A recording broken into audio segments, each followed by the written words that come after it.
अस्सलाम वालेकुम नाज़रीन, Z-Now TV में आपका इस्तकबाल है। तेलंगाना के पेशतर मुस्लिम एडवोकेट ने मुतफ़िक़ा तौर पर ग्रेजुएट MLC इंतख़ाबात में TRS उम्मीदवारों के तायीद का ऐलान किया।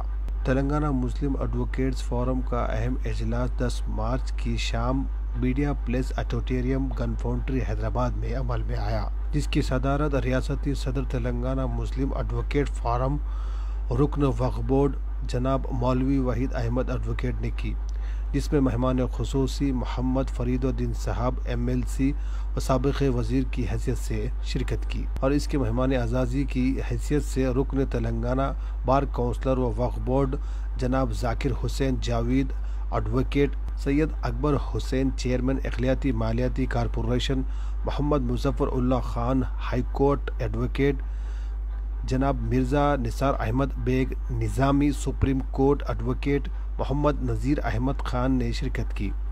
इस प्रोग्राम में तकरीबन 300 से ज़्यादा वकील मौजूद थे। आइए इस प्रोग्राम की कुछ झलकियों पर डालते हैं एक नज़र। ज़्यादा अपडेट्स के लिए देखते रहिए Z-Now TV, यही सच है।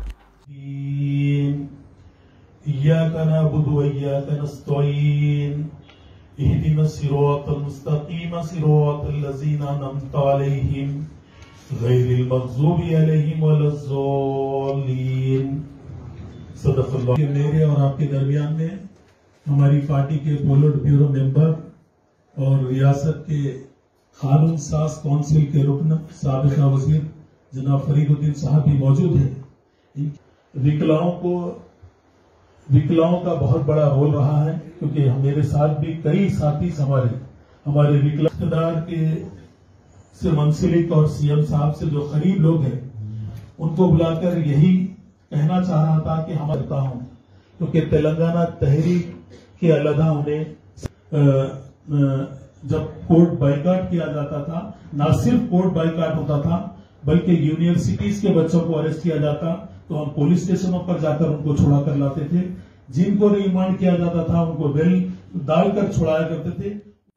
12% तहफ़्फ़ुज़ात की जो बात आपने छेड़ी है, उसकी मुराद मैं ये कहूंगा कि मैं रियासत के वज़ीर आला कल्वकुंडला चंद्रशेखर राव साहब को सलाम करता हूं। एक ऐसा दौर था जहां पर हर जगह से बीजेपी आ रही थी। उस पीरियड में आपने दोनों ऐवानों में, असेंबली और काउंसिल में, न सिर्फ बिल को पास किया, दोनों ऐवानों में फुल मेजॉरिटी के साथ दोनों ऐवानों में पास करके अब ये तहफ़्फ़ुज़ात जो बढ़ाना है, ये मसला सेंट्रल गवर्नमेंट से रिलेटेड है। अगर वहां पर अगर कोई सेकुलर जमात हुकूमत बनाएगी तो ये इंशाल्लाह पॉसिबल होगा। कोशिश करते हैं, लिहाजा वक्त की ताखीर है। मैं काफी देर से यहाँ पर पहुंचा हूं, जिसके लिए मैं माजूरत चाहता हूं। आज जो भी आप लोगों के मसाइल हैं, जो भी जायज मुतालबात हैं, जैसे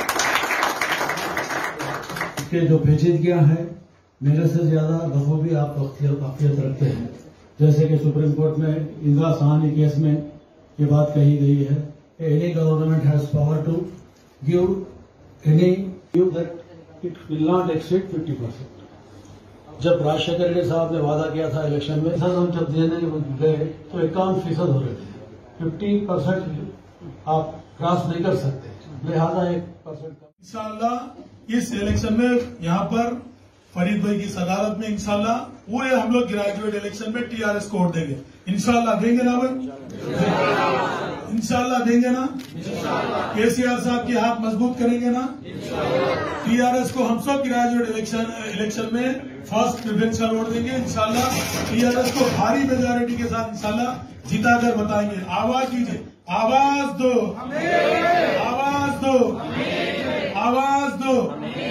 सेकुलर पार्टीज जिंदाबाद, सेकुलर पार्टीज जिंदाबाद, सेकुलर पार्टीज जिंदाबाद, सेकुलर पार्टीज जिंदाबाद। KCR साहब जिंदाबाद, KCR साहब जिंदाबाद, KCR साहब जिंदाबाद। आवाज दो, आवाज दो।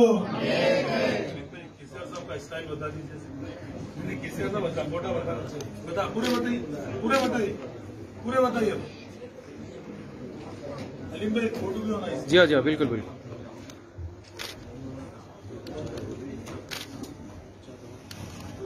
जज़ाकल्लाह तमाम मौजूद मेहमानों का।